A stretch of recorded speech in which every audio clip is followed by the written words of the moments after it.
Guys, what's up? It's Darkmick here and welcome back to another video. Today we are covering off the Underrot in my Season 4 Mythic Tank Guide for tanks looking to get into that 10 plus bracket and beyond. And these guides are solely focused around what you should be doing with your obelisk pathing and just trying to get you comfortable, I suppose, in stepping up into the newer fixed of Awakened and what your group might expect of you in regards to where you are taking the obelisk and what kind of path you're doing. So normal thing, I'm going to play a video, talk over the top of it. It's not a full dungeon guide in regards to a full mob breakdown and things like that, but I will go over the important things and I will just mainly obviously be trying to arm you with the tools and confidence to handle the obelisks. Now Underrot is an interesting one because Underrot obelisk placement, there's 2 on each side of Spore Caller after the 3rd boss. You generally want to avoid going left, as it is just when you get to the obelisk itself, there's a worm, there's a defiler, there's a padding corruptor, and it can just get really hectic. There's also a padding defiler, so generally in Underrot, much like Freehold, you are going to opt to fight the last boss with an obelisk more times than not, and that's something that can be a bit daunting, but it's honestly, it's not as bad as it seems. So just something to be aware of and get comfortable with, I suppose, if you're going to be running more and more Underrots. So I'll get into the start of this anyway, and I'll touch on that when we get there. First pull, we are going to get a sap, imprison, a blind, or whatever off on this maggot here, and then we're going to drag the matron up into the top pack. So this is a pretty standard pull that a lot of people do. On fortified weeks, hero it, absolutely. On a tyrannical week, you could hero it as well. Realistically, the first boss is fairly lazy. It doesn't do a lot anymore. But that's obviously up to your group's preference. Now the priest is a big one here. The priest will cast Dark Reconstitution after it casts its gift cast. If you don't kick it, what will happen is what happened here, and it will go back to full health, which is really, really awkward and really terrible, and you lose time, which is what happened to us. So just be aware of that. The main thing that you want to kick on the priest is Dark Reconstitution. The priest otherwise just cast Blood Bolts. They do a fair bit of damage. Kick what you can, with the exception making sure that you kick Dark Reconstitution. On a bolstering week, those Blood Bolts will really hurt from the priest, so make sure that you are interrupting them. The matron will charge out and cast a cleave. You can grip the matron off that cleave, so no one has to worry about getting hit by it. There's spat everywhere, as you can see there. So it charged out to GG, and I just gripped it back before it got the cleave off, and before it, I think it still hit him actually. I think it'll still hit. Let me just have a look. Yeah, so it still hits, but you can grip it off the cleave, so 100% do that if you can. So once this is down, we are going to go and we're going to pull this pack of ticks here, because it is around the obelisk we want to get into. So we're skipping this pack here, just make sure you don't obviously pull it. Ticks, they explode, so just be aware of that, but otherwise they're not too bad. They'll also put this blood more on you as they do explode, so just be aware of that. Does a bit of damage. Once they're dead, we're gonna grab some mana and we're going into our first obelisk, which is the Blob on this rotation. Remember, there is Tyran A, Fort A, and Tyran B, Fort B, where 2 of the obelisks will change locations in that. So Blob here, again, just sort of try and get it out of the way so your group has a clear path to tentacles. On bolstering week, tentacles will bolster as well, so do try and get them down. You know, it's not the end of the world, but do try and kill them close-ish to one another so you're not having to worry about one that's got, you know, like a 3 stack of bolster on it and full HP. That's one thing to be aware of on Awakening with the obelisks. The flesh fiends from the Fear Ad and things like that will actually bolster, so just be aware of that. So I'm just going to guide the Blob down now all the way towards the first boss, and we're going to come out and go into the first boss. Now the Blob actually smacks tanks, so again, just be aware of that when you're doing the Blob. So I'm just kiting it down here, nice and controlled pace. When stuff drops, I'm just moving it backwards, and then we're coming out and we're on to the first boss. First boss, interrupts are fairly important. Obviously, just set some kind of interrupt order or be in voice and be talking about who's kicking what. This boss isn't as scary anymore as it used to be because the bolts don't hit for as much as they used to.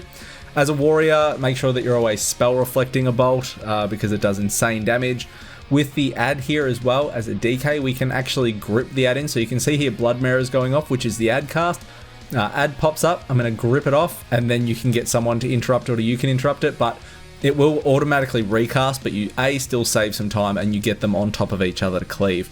The boss will also cast a frontal with that green creeping death crap, just don't stand in it. They'll also do this little blood swirl around at the sanguine feast, don't be standing in the bad stuff, and that's about it. And it's not creeping death, it's creeping rot.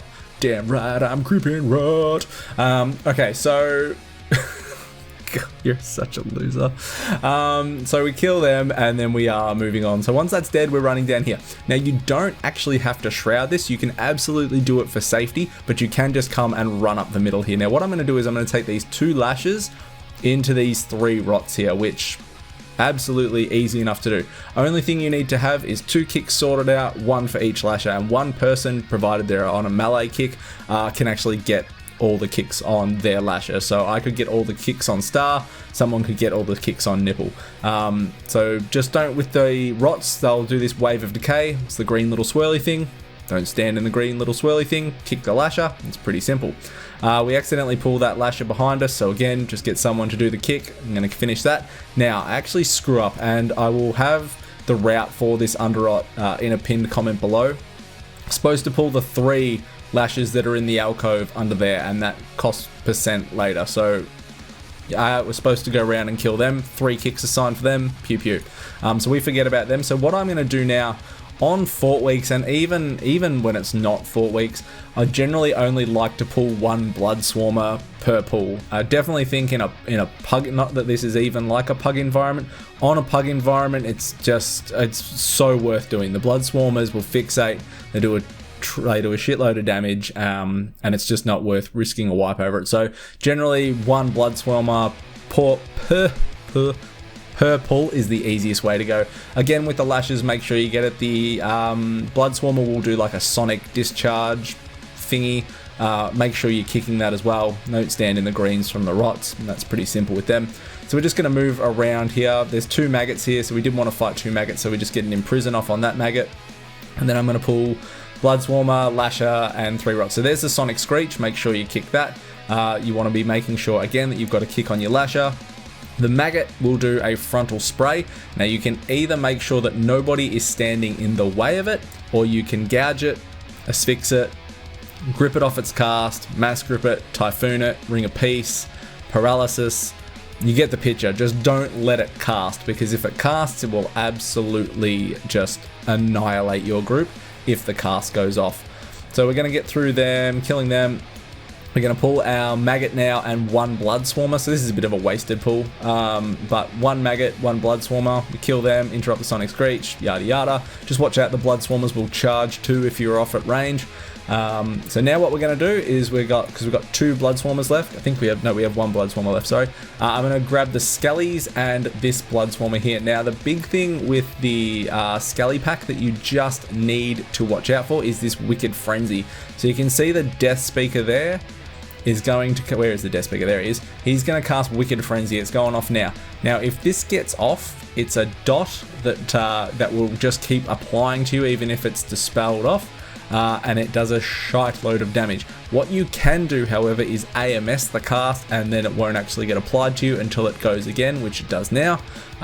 Stuns, whatever, just try and avoid Wicked Frenzy getting on you. So you can see it got up now. There's Wicked Assault debuff on me, and it is trucking my health.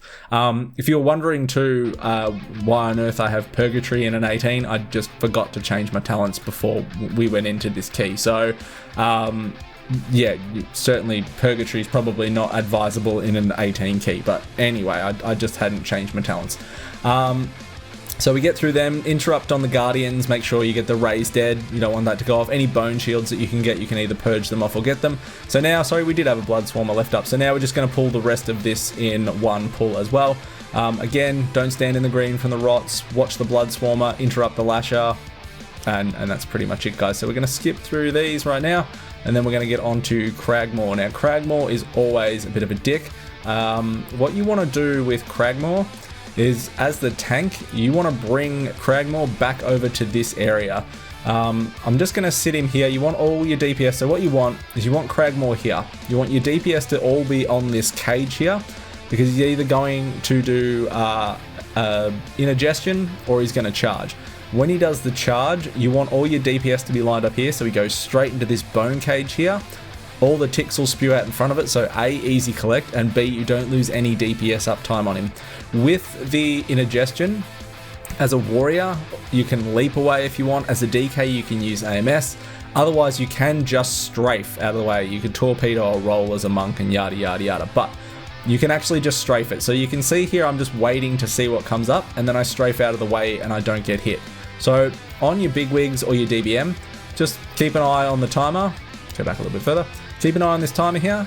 It's in 3 seconds. So what I'm going to do is I'm going to angle him away from my party, and I'm just going to start sketching left. Indigestion comes up. I go all the way left with the strafe.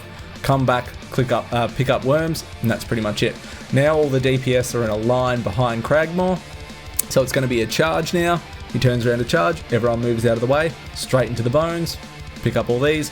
No DPS lost on the boss. So absolutely where you want to put the boss. So he's going to do the 2 charges, and then he's going to do a tantrum. With your tantrum, just make sure people go to different areas, pick up all the ticks. You kind of know how this works. 1 or 2 get off, it's not the end of the world. And then you're just going to return back to that spot. So just waiting here to see if it's indigestion or not. It's indigestion, so I'm just going to strafe out of the way, not get hit. Then bring the boss back up here. Same rinse, repeat again. So we do that, indigestion, tantrum, da-da-da-da-da, he dies. So then what we're going to do is I think we should have just tunneled the boss and we had 1 person die. It's unfortunate. Then we're going to go into here now. I let Demise die here. This is terrible. Okay, so what's going to happen here is if you don't get immediate aggro on the tank breaker, you can see here how it says losing threat. If you don't have immediate aggro when it starts casting Spirit Breaker, whoever's got aggro at the time is going to get clapped. And unfortunately, Demise gets clapped here. So you can see I've come out of the obelisk, he's already hit it, so he's got threat and gets absolutely clapped by it. So yeah, just be careful with that. Again, same old thing with the tank buster here. It's going to do the Spirit Breaker. You're going to run away while you've got the debuff on you, and then he's going to cast a Dark Fury. You just don't want to stand in it. So here comes another Spirit Breaker here. At range, I've been running Rune Tap for shits and giggles. Will of the Necropolis is certainly, in 90% of situations, absolutely the better pick. There is zero argument to that. I'm just having fun with Rune Tap. If you are at range though and you can't hit it and Spirit Breaker's going off, you can always just use Rune Tap to soak the damage. AMS is also really good on it. Yesterday, AMS actually stopped me from getting the Spirit Breaker debuff, however, it didn't work all day today, so I don't understand. And I've got people that will attest to that. So yeah, moving him down here, getting the Spirit Breaker debuff, not tanking it in the face while I've got the debuff, moving out of Dark Fury, and we're coming out. Just anywhere down here is fine. So then we're going to grab this Guardian pack, and I elected to use a global on Dancing Rune Weapon here, and then Blood Boil, and Demise got clapped. So, I'm sorry, Demise. So, yeah, again, Wicked Frenzy here is the go. Just make sure that you're not getting clapped by it. Either stun, use your AMS. The Guardians, try and make sure that you're getting the Raised Dead. 1 Raised Dead gets off there, it's not the end of the world. And that's pretty much it. But if Wicked Frenzy does get on you, just make sure that you kite, because you will be taking an absolute chunk load of damage. So we're going to get through those guys, and then we're going to kill the 2 padding mobs here. So again, just make sure that you've got interrupts set up for the Defiler and the Death Speaker. So the Defiler's the real important one. The Death Speaker is going to do its raise dead cast, which you don't want to get off, but the Defiler does carry more importance. You can also control Undead on the Death Speaker too, if you wish to, but the big one is making sure that you get the Withering Curse and then the Shadow Bolt Volley. Leave on the Defilers, guys, leave the totem casts when they go off. When a totem cast goes off, just move the mob away. It's far easier than wasting a kick on it. You just don't need to. So we kill them, kill the Death Speaker, and then we're moving down. There's 2 Defilers down the bottom here. Again, interrupts, make sure you get the Withering Curse, make sure you get the Shadow Belt Volley, move away from the totem. So I'll show you there'll be a totem that'll go down here. Here's a Spirit Totem going down, and all I'm going to do is just move away. And you can grip them off cast as well, DKs, you can Ring of Peace them and all that kind of stuff just to move them, but yeah, totems go down, move away. So then we're on to Xancha here, or Spore Caller. So again, a lot of tanks I see with this, and don't get me wrong, we're splitting hairs here. A lot of tanks will tank inside this circle and they will face him outwards. The only problem with this is you're limited obviously to how close he is as to how far his frontal cone spreads and what you're actually cleaning up. Far better way to do this is to get him out here and then spin around sideways, so he'll get everything in a line this way, and you actually clean up a far larger space than if you were doing it, you know, inside that circle facing out. I see a lot of tanks do that. As a warrior as well, you can position yourself over here and then you can just heroic leap over to the other side of a shroom when the big smash is going off as well. However, it just depends on where your group is, and make sure you tell them that you're doing that. Again, you can use AMS to run through and soak up mushrooms. Rogues can use Cloak of Shadows. You can use Nether Walk as well and things like that, but just make sure obviously your goal is to not have any spores going off.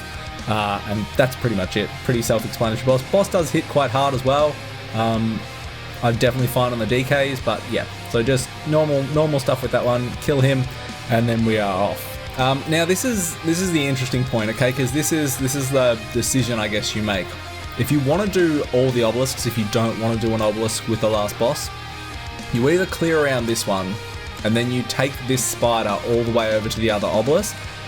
Then you still have to be the champions of the Interrupt world, though. That is the problem. So this is definitely the easiest way I'm showing you, even though it might not seem that way. We are going to go down, and we're going to go right, and we're just going to kill this one worm down here first. So again, make sure you're interrupting the death bolts on the worm, so we kill that pretty easy.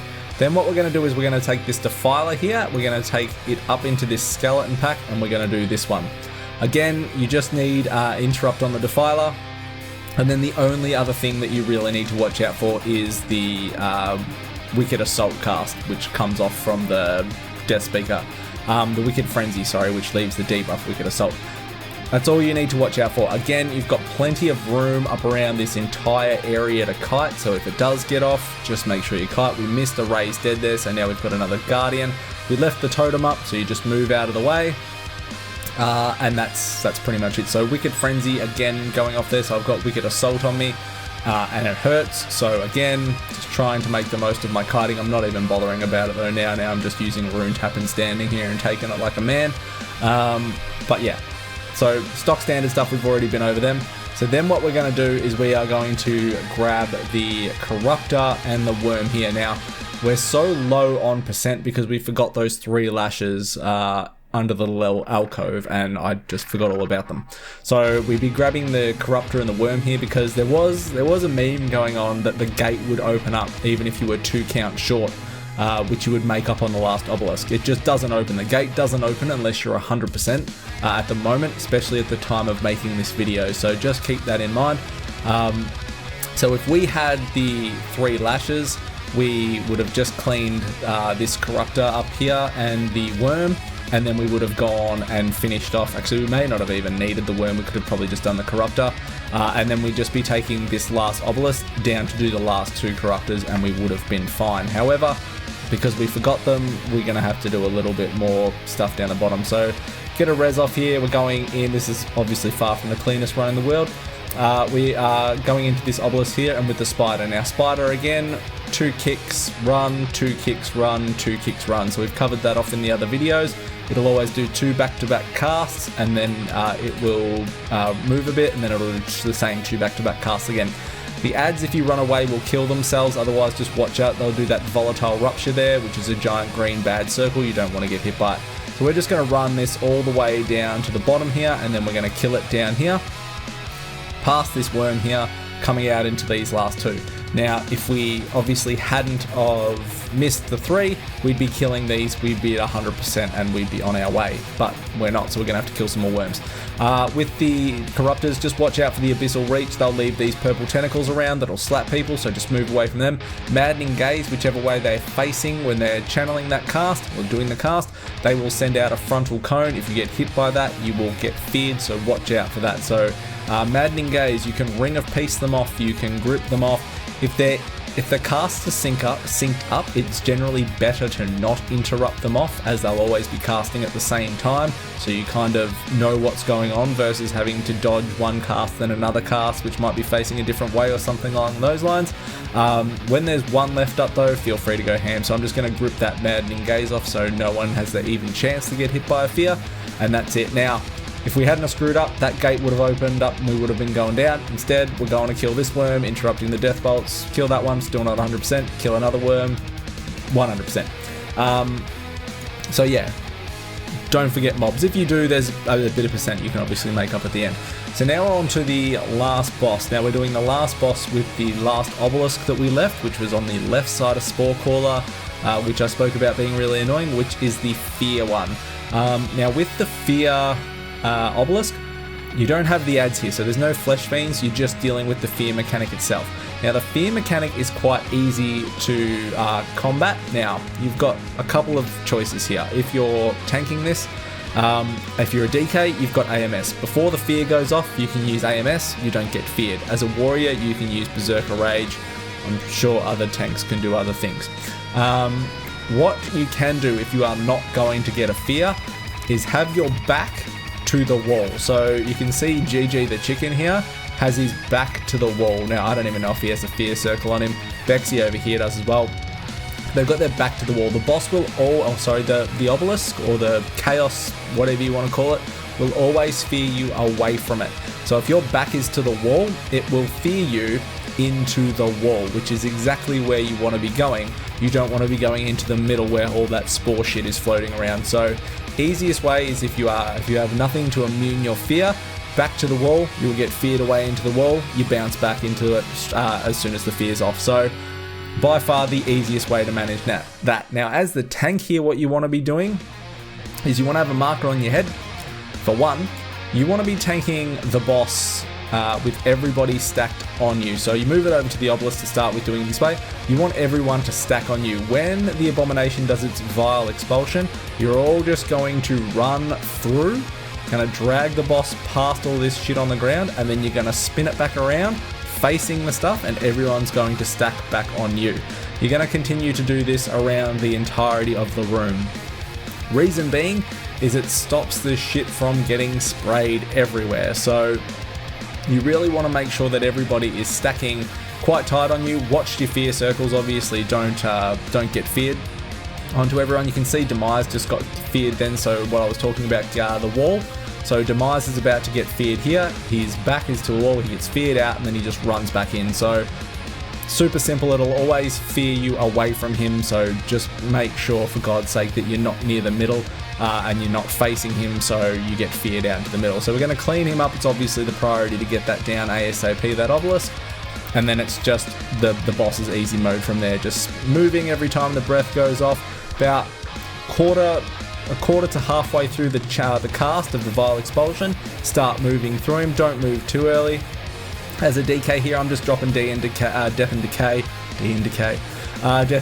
out to try and clear up some of the spores as they're coming into us. We do have a Boomy though for that as well, and just cycling around the room, and that is pretty much it, guys. So it's not a really complex boss, but this is the best way to tank him, 100%. So just marker on your head, tell people to stack on you, move halfway through the cast, keep moving around the room. You'll never run out of room too. Like the spores, this stuff on the ground will actually start clearing up as you're going around. The person with the big light circle, you obviously want them to be stacking on you as well, and you want to stack with them. Gets rid of your putrid blood debuff, so just be aware of that as well. And again, just keep moving around until you've killed all the adds. I don't know if it's 6 adds or however many adds it is, but once you've killed all the adds, you're done. So that is it, guys. Hopefully that gives you a bit of knowledge and confidence, I suppose, in regards to dealing with this dungeon and what to do with your obelisks. Again, I'll put a pathway in there if you don't want to fight an obelisk with the last boss. However, going left after Spore Caller is really horrible, and you could easily wipe in doing that. So yeah, but I'll put a pathway up there if you would rather try that anyway. But again, it's not as bad as it seems. I would encourage you giving it a go and getting confident with it, especially if you're starting at the +10 range and moving up. So that is it for me anyway, guys. Any questions in the comments below, hit me up. Otherwise, come find me on Twitch, come hang in the Discord, like, comment, subscribe. I'll see you all next time. See you, fam.